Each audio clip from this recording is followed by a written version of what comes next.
Yeah. My mama never sleep on me. I summer change to get no go get what you're looking at. Oh, no, I know. Money monks on it. Go find a pumper from another year. I got low like undercover, yeah. Wanna know my name? Jujiana, need a weird boy about it. Didn't guess. You can even guess me. Hello Aman भाई, thank you first of all कि आप हमारे podcast पे आए। Actors garage बहुत time से आपके पीछे लगा हुआ था कि आप पॉडकास्ट पे आए, आज जाके आपने टाइम दिया है, वो भी कालकूट के बाद। तो आप बताइए, पहले कालकूट पे बात की जाए या पहले आपकी फर्स्ट इनिंग पे बात की जाए?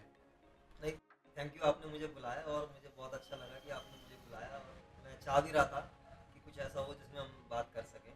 तो जैसा आपको ठीक लगे, कालकूट पे बात करें या करीब करीब सिंगल पे बात करें। अमन भाई, ये कास्ट हम लोग एक्टिंग के ऊपर करने जा रहे हैं और इसीलिए मैंने आपको इनवाइट किया है कि एक्टिंग से बेहतर पॉडकास्ट मेरी नज़र में आपके अलावा और कोई नहीं कर सकता। तो अगर आप इजाज़त दें तो शुरू किया जाए।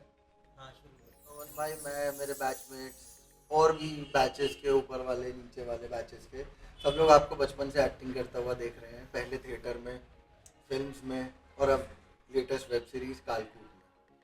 हम लोग आपकी वेब सीरीज़ पे बाद में बात करते हैं, पहले एक्टिंग पे बात करते हैं, क्योंकि ये हमारे नए न्यू बॉर्न एक्टर्स जो न्यूली एक्टिंग करना चाहते हैं या जो अपना करियर देख रहे हैं एक्टिंग में, ये पॉडकास्ट बेसिकली उस ऑडियंस के लिए। तो सबसे पहले तो मैं जानना चाहूँगा अमन भाई कि क्यों एक नए एक्टर के लिए सबसे पहले थिएटर करना ज़रूरी है? क्यों आपने थिएटर किया सबसे पहले? क्यों आपने फिल्म्स और वेब सीरीज़ में ही एंट्री क्यों नहीं की? क्यों आपने थिएटर चालू किया? और आप क्या समझते हैं कि हर एक्टर को पहले थिएटर करना चाहिए या सीधा अपना बॉम्बे जाके ऑडिशंस करने चाहिए या कास्टिंग डायरेक्टर्स को अप्रोच करना चाहिए? ये आप प्लीज़ हमारी ऑडियंस को बताएं। नहीं, बात सिर्फ एक्टिंग की, अभिनय की नहीं है। बात यह है कि मुझे ऐसा लगता है हम जीवन में कुछ भी करना चाहें, उसकी तालीम हमें हासिल करनी चाहिए, वो काम हमें आना चाहिए, सीखना चाहिए, ताकि हम उस काम को बहुत अच्छे से कर सकें। थिएटर से जुड़ने का जो पर्पस था वो यही था कि मैं समझना चाहता था। हालांकि एक्टिंग की कोई, मुझे लगता नहीं कोई तालीम है, कोई सिलेबस है, क्योंकि अभिनय मेरी निगाह में जीवन है और जीवन के ऐदो करम होते हैं, अदब होते हैं, तौर होते हैं, तरीके होते हैं, लेकिन उसकी कोई थ्योरी नहीं है। हम ये नहीं कह सकते कि ऐसा करेंगे तो ऐसा होगा। बड़ी अनसर्टेनिटी है, अनप्रिडिक्टेबल है, लेकिन फिर भी रंगमंच से हमको पता चलता है, हम जुड़ते हैं, साहित्य पढ़ते हैं और रंगमंच करते हैं तो हमको एक समझ डेवलप होती है किरदारों के प्रति और हम उस काम को सीखते हैं, हम उस काम को एंजॉय करते हैं। कुछ लोग एकेडमी की तरफ चले जाते हैं, कुछ लोग खुद से ही बेहतर समझते हैं कि हम सीखें और करें। तो मुझे लगता है कि सीखा जाना बहुत ज़रूरी है किसी भी काम को करने से पहले, और यही चीज़ एक्टिंग में भी लागू होती है कि हम सीखें और उसके बाद किसी को अप्रोच करें। वरना हम बताएंगे भी तो क्या बताएंगे, हम क्या करना चाहते हैं, क्या कर सकते हैं, हमने क्या किया है। तो मेरा यही था सोच। और अमन भाई, ये कैमरा के सामने एक्टिंग करना, स्टेज पे एक्टिंग करना, ये दोनों चीज़ें अलग हैं। ये एक मिथ है कि सच में ऐसा होता है कि एक्टिंग जब आप स्टेज पे करते हैं तो कुछ अलग चीज़ें आती हैं, जब आप कैमरा के आगे करते हैं तो एक्टर के लिए अलग चैलेंज आते हैं, ऐसा है? नहीं, यहाँ पहली बात तो मैं आपको एक बात ये बोल दूँ कि I am not talking about universal truth. मैं कोई ऐसी बात नहीं कर रहा कि सूरज निकलेगा तो गर्मी होगी, सब जानते हैं। नहीं, हम आपके पर्सनल एक्सपीरियंस जानना तो चाहते मैं हैं। अपनी तरफ से मैं ये मानता हूँ, मेरा अपना मानना ये है कि ये ऐसी, मुझे कभी कोई ऐसी चीज़ फील नहीं होती। अच्छा। मुझे कोई ऐसी चीज़ फील नहीं होती। ये शायद लोगों की भ्रांति है या शायद लोग दिग्भ्रमित हैं, थोड़ा मिसगाइडेड हैं। अलग प्रकार से सबकी अपनी जर्नी होती है। किसी को सिखाने वाले बेहतर मिल जाते हैं, किसी को अच्छी सोबत मिलती है तो वो ज़्यादा बेहतर सीख पाते हैं। तो मुझे लगता है कि ऐसा कुछ नहीं है, सिनेमा एक्टिंग और स्टेज एक्टिंग ऐसा कुछ नहीं है। Acting is acting. Acting basically acting है ही नहीं। एक्टिंग है ही नहीं। अभिनय, मैं आपको बोला अभी, अभिनय जीवन है, हम जीवन जीते हैं। यहाँ थोड़ा फर्क है परफॉर्म करने में, परफॉर्मेंस में और जीने में। जब हम जिएंगे तो हम इस बात को कैसे ध्यान में रख सकते हैं कि हम स्टेज पे जिएंगे, ऑडियंस को हमारी आवाज़ जा रही है नहीं जा रही है, या कैमरा लगा हुआ है। ये मेरा काम नहीं है, ये मेरा काम ही नहीं है कैमरा लगाए नहीं लगाए। मुझे तो अभिनय जीना है, मेरा जो काम है मुझे वो करना है, महसूस करना है। वो तो उनका काम है। बेसिकली आपका ये कहना है कि जीवन जैसे आप लोग जीते हैं उन्हीं में से चीजें चुन के आप अपने कैरेक्टर में या एक्टिंग में डालते हैं। नहीं, हर मर्तबा तो ऐसा नहीं होता कि हर ये तो मर्तबा नहीं। हमारे लिए फिर वैसी सिचुएशन हो जाएगी कि हम एक स्टॉक इकट्ठा करे जा रहे हैं, एक रॉ मटेरियल इकट्ठा हाँ करे जा रहे हैं। हाँ कुछ लोग इसको सेंस मेमोरी कहते हैं, कुछ लोग हाँ रिकॉल करना कहते हैं, हाँ सबका अपना मेथड है या तरीका है। तो ओके। मैं तो किसी मेथड को फॉलो करता नहीं, कुछ मानता नहीं। मुझे पढ़ते समय जो फील होता है, हम्म, मेरा कुछ ऐसा प्लान नहीं होता कि मैंने कुछ अपनी मेमोरीज इकट्ठी की है या किसी अनुभव को मैं उठा के रख लिया मैंने अपने दिमाग में। कुछ नहीं है, मुझे पढ़ते समय जैसा फील होता है मैं वैसा खुद ब खुद बॉडी आपकी बिहेव करती है। हम इस चीज़ को अच्छा ऐसे समझ सकते हैं अच्छा। कि जैसा भाव वैसा प्रभाव। हाँ आपने बहुत बार देखा होगा एक आदमी बहुत दुखी है, परंतु वो आपको या हमें बताना नहीं चाहता कि वो दुखी है, लेकिन फिर भी उसे देखकर हमें पता चलता है कि वो दुखी है। तो हम खुद पूछ लेते हैं, अरे क्या बात हो गई यार, हाँ क्योंकि उसका भाव बिल्कुल प्योर है, हाँ बिल्कुल प्योर है। वो इतना डेप्थ में है कि उसकी बॉडी में है, वो उसकी आंखों में है। हाँ।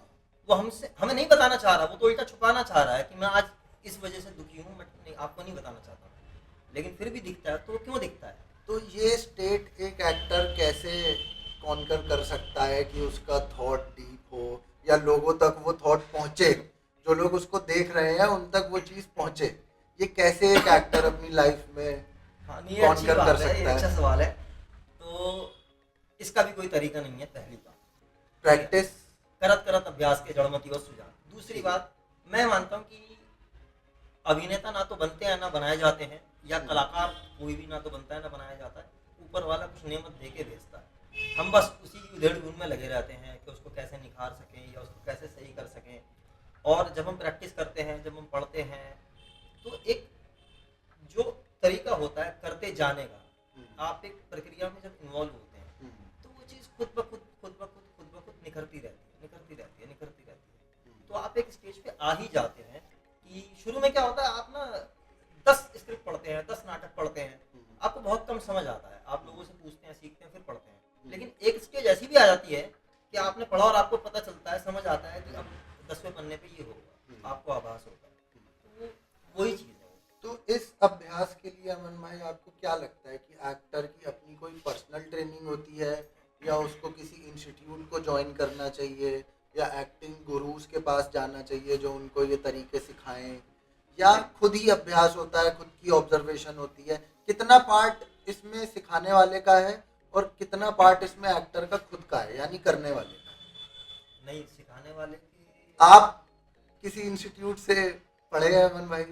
नहीं, मैं किसी इंस्टीट्यूट से नहीं हूँ। मेरे इंस्टीट्यूट हैं, मैं मानता हूँ ऐसा, स्वर्गीय इरफान खान साहब।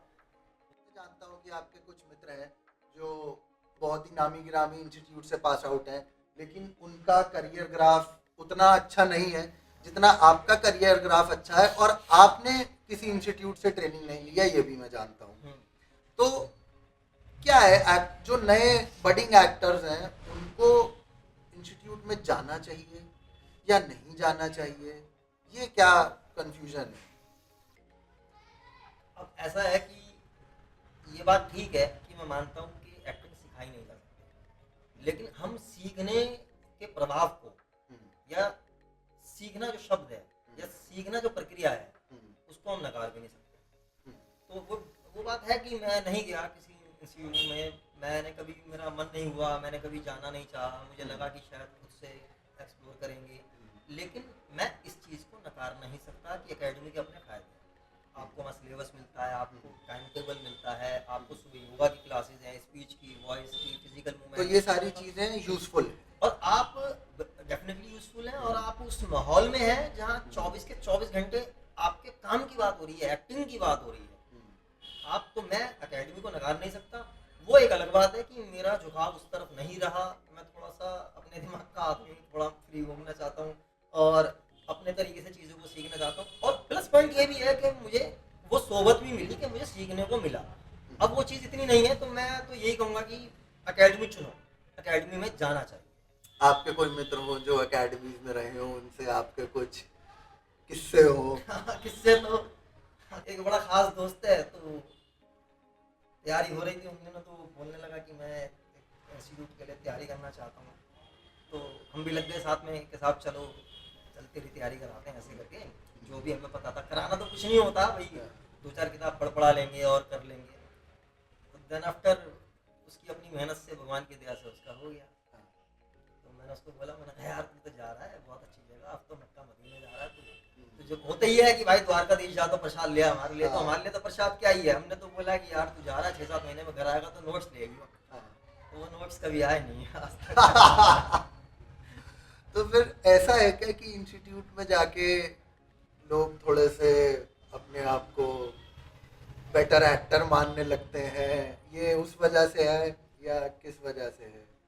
नहीं, ये चीज मुझे लगती है कि ये आपकी कि अब मैं बड़ा एक्टर हो गया हूँ। हाँ, तो नहीं, मुझे लगता है ये आपकी अपनी तरबियत और अपनी परवरिश का एक प्रभाव होता है। क्योंकि मैंने अभी रिसेंटली कालकुट में विजय वर्मा के साथ काम किया, तो विजय भाई इतने हम्बल हैं और मतलब वो एफटीआई पास आउट हैं, लेकिन आपको महसूस ही नहीं होगा कि आप एक स्टार के साथ हो। मतलब वो आपको इतनी मोहब्बत दे देंगे, इतना प्यार दे देंगे।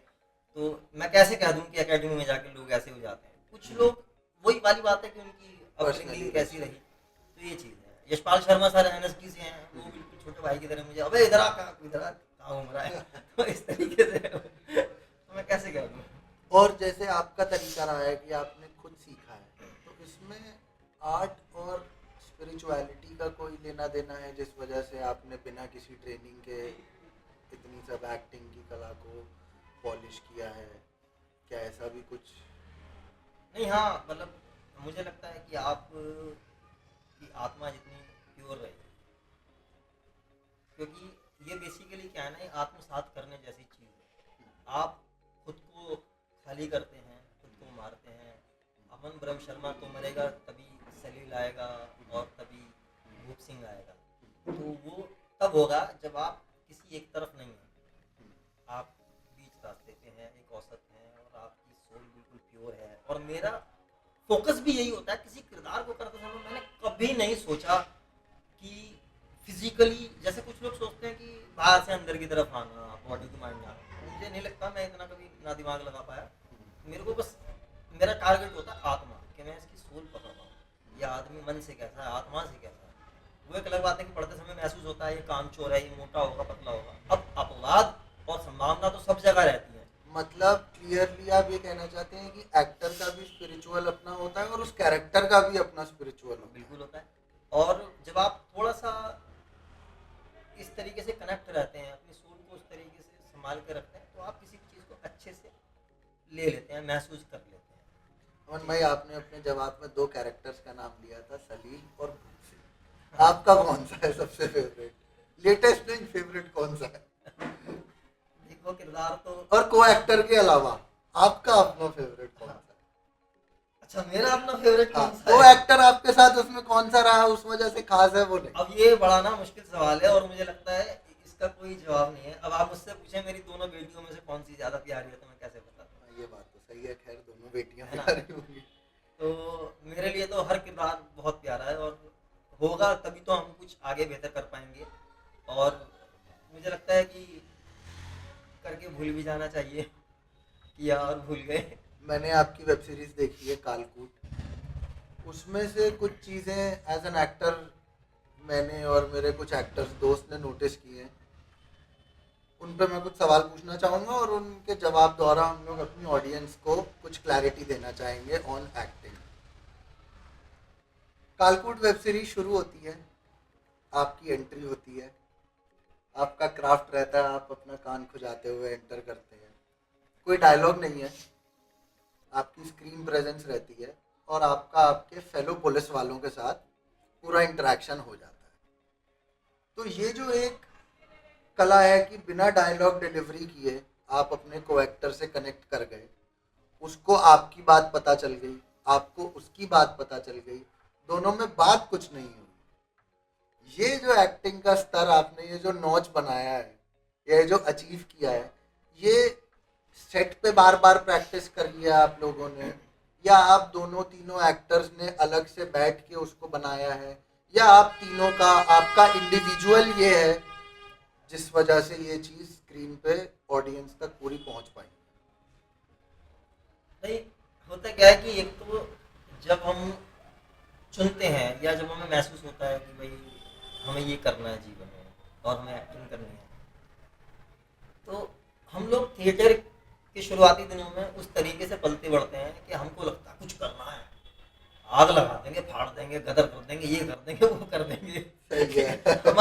हमारा रास्ता होता ही है। सही है। स्टेज पे जाओ, अब शुरुआत में तो यही होता था, जिंदाबाद जिंदाबाद यही मिलता था हमें। सही है। तो हमें लगता था साहब बस कर देना है, यही है यही। तो एक तो वो अप्रोच हो जाती है, फिर उस अप्रोच के साथ आप काम करते हैं। दूसरा होता क्या है, एक एनर्जी डेवलप होती है जब आप काम करते हैं, आप बहुत अच्छे से काम करते हैं, जब आप खुद को निखारने का प्रयास करते हैं, खुद को तपाते हैं, तो एक एनर्जी डेवलप होती है। तो जब एक एनर्जी डेवलप होती है तो आप खुद ब खुद या आपका किरदार खुद ब खुद दिखता है, वो दिखेगा आपको, है ना। तो इस बात को हम ऐसे कह सकते हैं कि जैसे भीड़ भाड़ में भी कुछ लोग अलग नज़र आ जाते हैं, उनकी अपनी क्वालिटीज़ होती हैं, माशाल्लाह बहुत पढ़े लिखे होते हैं, या किसी की कोई नीट एंड क्लीन होता है, तो वो एक एनर्जी होती है जो दिखती है। और ये बात भी है कि जब आप बहुत अच्छे अभिनेताओं के साथ काम करते हैं तो वो खुद से ही कनेक्ट कर लेते हैं, वो खुद आपको शामिल कर लेंगे सीन के अंदर। तो सारा खेल तो एनर्जी का है, मतलब जब आप काम करते हैं और किरदार में भरे होते हैं, मतलब यही कह लें कि किरदार पूरी तरह से आत्मसात होता है, सोख कर रखा होता है आपने, तो वो चीज़ दिखती है। जैसा मैंने थोड़ी देर पहले बोला, जैसा भाव वैसा प्रभाव। तो जैसा कि अब वो आप बोल रहे थे कि जीवन में भी आदमी को एनर्जी किसी से मिलती है, किसी से नहीं मिलती है, तो वही सेम चीज़ है। हाँ बिल्कुल। एक्टर्स को, जो नया एक्टर है, जिनके पास अनुभव है उनको तो पता है कैसे करना है, जो नया एक्टर है उसकी पर्सनालिटी कुछ और होती है, और जो उसको कैरेक्टर मिलता है वो बिल्कुल उसके ऑपोजिट होता है।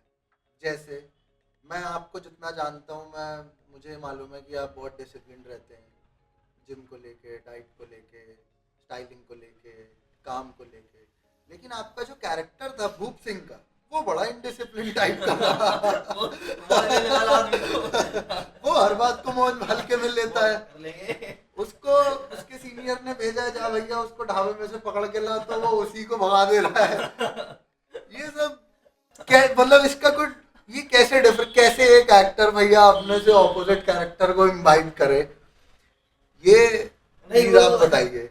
वो वही है कि खुद को तो खत्म करना पड़ता है, खुद को खत्म करना पड़ता है, तब आप, क्योंकि आपकी रिस्पॉन्सिबिलिटी बन जाती है, आपकी जिम्मेदारी बन जाती है, और चूंकि आप करना भी चाहते हो, आप किसी के कहने पे इस पेशे में नहीं हो, और ये तो पेशा ही ऐसा है, किसी के माँ बाप कहते ही नहीं। अब तो चीज़ें बदल गई हैं। अब अगर वो बच्चा बोले कि मुझे करना, एक्टर बनना है, तो बहुत ऐसी भी क्लासें करे वाह और एंजॉय करती है, हमारा बच्चा तो टीचर करता है। लेकिन ज़्यादातर केसेस में ऐसा नहीं है, मेरे केसेस में भी ऐसा नहीं था। तो अच्छा, हाँ, तो ये वाली कहानी थोड़ी सी बताइए, ये थोड़ी इंस्पायरिंग रहेगी हमारी ऑडियंस के लिए कि without parent support, without any support, without any institute support, आपने वो एक बार ना मुझे किसी ने, मेरे एक फ्रेंड हैं वो डॉक्टर हैं, तो उन्होंने एक बार मुझे बोला कि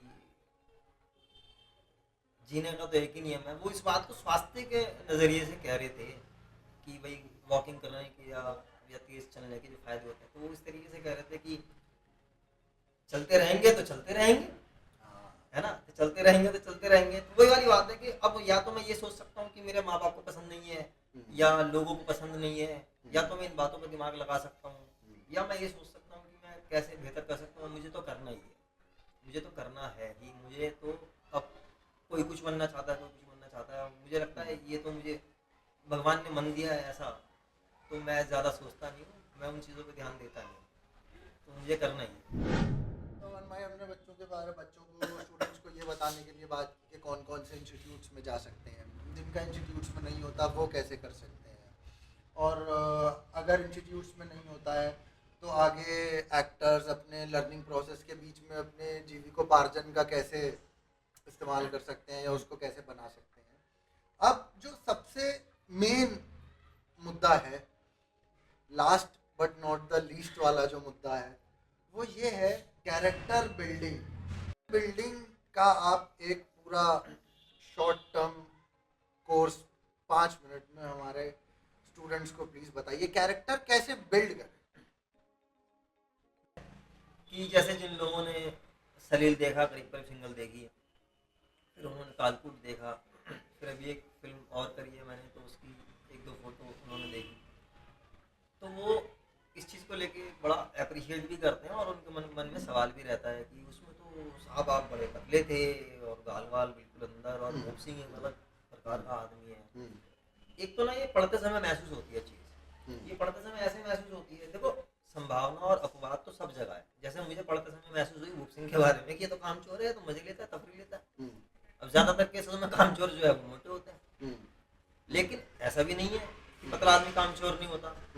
बट फिर भी औसत क्या कहती है। और दूसरा, हम थिएटर करते ही इसलिए हैं कि एक लेवल पे जाकर के हम अपनी सोच को इम्प्लीमेंट कर पाए। अब हमने पढ़ा कि वो ऐसा है, तो उसके लिए एक तो ये है कि आपको जैसा महसूस होता है, वो मोटा है, वो पतला है, वो कामचोर है, या वो कैसा बिहेव करता होगा, बीवी से कैसे बात करता होगा, ऑफिस में कैसे करता होगा, और वो पढ़ा लिखा है कि नहीं है। जैसे सलील पढ़ा लिखा तो नहीं है, लेकिन वो लाइफ से उसको बहुत तजुर्बा है, तभी वो ऐसी बातें करता है।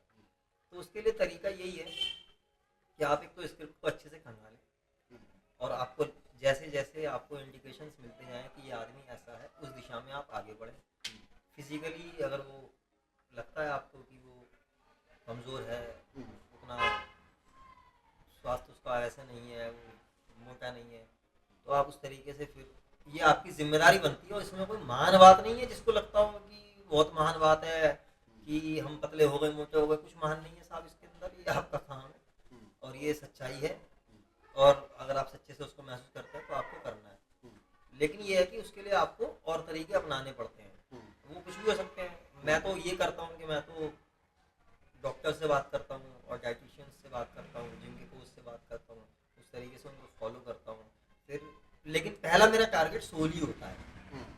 ये फिजिक तो बहुत बाद में आती है, महसूस हो जाती है आपको पढ़ते समय कि ये कैसा कैसा नहीं है, लेकिन ये बहुत बाद की बात है क्योंकि बहुत इजीली अचीव भी हो जाती है। कोई ऐसी चीज़ नहीं है। उसके लिए यही है कि आप हेल्दी तरीके से वज़न घटाएं, वज़न बढ़ाएं और अच्छे तरीके से स्क्रिप्ट को जितना पढ़ेंगे वो चीज़ सामने निकल के आती रहेगी। और ये आप इस तरीके के लिए तैयार भी रहें। आपके साथ ऐसा नहीं होना चाहिए कि आप जब आएगा तब कर लेंगे। नहीं, एक एक्टर को तो हर तरीके के लिए तैयार रहना चाहिए ना। अभी पता नहीं आपको कैसा काम मिल जाए या आपको कैसा काम ऑफर हो, आप कैसा करें। तो उस स्टेज पे होना चाहिए आपको कि आप इधर भी जा सकें और आप उधर भी जा सकें। तो हमारे स्टूडेंट्स में से किसी को कोई सवाल करना हो तो। नहीं, मैं दरअसल ये पूछना चाहता था कि लोग एक्टिंग में कहते हैं ब्रेथ, सांस से काम होता है, सांस से डायलॉग बोलने चाहिए या सांस से कुछ चीजें कहनी चाहिए। तो सर आपका इस मामले में क्या कहना है? अब आपने बात करते समय तो सांस पे ध्यान दिया ही नहीं। बिल्कुल, बस यही करना जी। एक सवाल सर मैं करना चाहता हूँ। जैसे कुछ बच्चे जो है गांव से आते हैं, दिल्ली उनके लिए बहुत बड़ा शहर हो जाता है, बड़ी ख्वाबों की दुनिया हो जाती है। बम्बई तो फिर और बड़े समझ लीजिए आप। तो जो बच्चे हिंदी भाषी क्षेत्र से आते हैं और मुंबई में जब शूटिंग होती है, जैसे नवाजुद्दीन या कपिल शर्मा ने भी बताया कि जब अंग्रेजी नहीं आती थी तो काफ़ी मुश्किलों का सामना उन्हें करना पड़ा। तो क्या सर ये बात तय है, ये बात सत्य है कि अगर आप अंग्रेजी भाषा से अछूते हैं तो क्या आपको दिक्कतों का सामना करना पड़ सकता है अगर आप एक्टिंग करने के लिए मुंबई की तरफ रुख करते हैं या फिर स्पीड में आते हैं? क्योंकि मुंबई में ज़्यादातर असिस्टेंट डायरेक्टर्स हुए या डायरेक्टर्स हुए, सब लोग इंग्लिश में ही बात करते हैं, इंग्लिश में ही कन्वर्सेशन होती है। तो इस बात का मैं जानना चाहूँगा सवाल, क्या आपको इस मुसीबत का सामना करना पड़ा? नहीं, मुझे नहीं लगता कि अगर आप हिंदी सिनेमा करना चाहते हैं तो इंग्लिश आपके लिए कोई एक अलग। वही सर, जैसे अभी आपने कहा कि हिंदी सिनेमा, लेकिन हिंदी सिनेमा में हिंदी भाषी लोगों को पिछड़ा माना जाता है, तो आपने कुछ इस तरह का अनुभव किया? नहीं, मुझे नहीं लगता कि पिछड़ा माना जाता है। दूसरी बात ये है, कोई आदमी जितना हाईली एजुकेटेड होता है, या यूँ कहें कि मुझे जीवन में ऐसे लोगों से मेरा राब्ता हुआ, जितना एजुकेटेड होता है वो सामने वाले को पहचान जाता है कि इसका सामर्थ्य क्या है, या इसको कंफर्ट जोन कहाँ तक है, या हिंदी में कंफर्टेबल है, साहब इसे उर्दू पसंद है, तो वो उस तरीके से आपसे बात करते हैं। दूसरी बात, यार एक भाषा सीखो ना, सीखो। मैंने बहुत पहले एक ऑडिशन दिया था, वो ऐसी तफरी के लिए करा दिया। एक किसी ने, दोस्त ने कहा साहब वो रशियन दुभाषिया है, वो फिल्म थी तो उसके अंदर दुभाषिया का किरदार था, तो उसने कहा एक ऑडिशन बना दो। तो मैंने सबसे पहला काम ही ये करा कि मैंने जहाँ रशियन पढ़ाई जाती है मैं वहाँ गया। फिर वहाँ एक मैम थी और उनसे मैंने बात करी। मैंने कहा जी ये स्क्रिप्ट है, अभी कम समय के लिए आप इसको बताओ बोलना कैसे है, और फिर मुझे आप सिखाओ रशियन। तो इंग्लिश तो आनी चाहिए। दूसरा सवाल सर कि एक्टिंग सही में सीखी जा सकती है क्या? सीखी जा सकती जी शुक्रिया सर। उसके लिए आप लोग एक्टर्स गैराज जाइए, वहाँ आपको है, बिल्कुल सीखी जा सकती ठीक है अमन भाई, ये हमारे पॉडकास्ट का लास्ट सेगमेंट था। थैंक यू सो मच, आपने टाइम दिया अपना निकाल के। अरे आप thank you, स्पेशली आपने बॉम्बे बुलाया से मुझे। आए हमारे स्टूडेंट्स को गाइड करने के लिए। और आपके नेक्स्ट प्रोजेक्ट के लिए जो यशराज बैनर का है, ये हमारे धर्मा। पूरे धर्मा का है, सॉरी, बात हो गई। हमारे सारे स्टूडेंट्स और मेरी तरफ से भी आपको best of luck. Thank you. Project को भी बेस्ट ऑफ लक। नहीं, ये आपने अच्छी बात बोली कि प्रोजेक्ट को भी बेस्ट ऑफ लक। हाँ। ये अक्सर लोग पूछते हैं कि आपके लिए क्या मायने रखता है आपका अपना परफॉर्मेंस या तो मेरे लिए पहले तो मायने रखती है फिल्म, क्योंकि फिल्म से मेरा वजूद है, मुझसे फिल्म का वजूद नहीं है। तो मुझे बड़ा अच्छा लगा आपने बोला कि प्रोजेक्ट के लिए भी, तो थैंक यू सो मच। तो स्टूडेंट्स, ऑडियंस जो हमारे स्टूडेंट्स नहीं है उनके लिए भी, दिस इज़ अमन ब्रह्म शर्मा, इनकी लेटेस्ट वेब सीरीज़ कालकूट और आने वाली एक धर्मा प्रोडक्शन की कोई प्रोजेक्ट, दोनों जाइए देखिए एंड एन्जॉय द प्रोजेक्ट।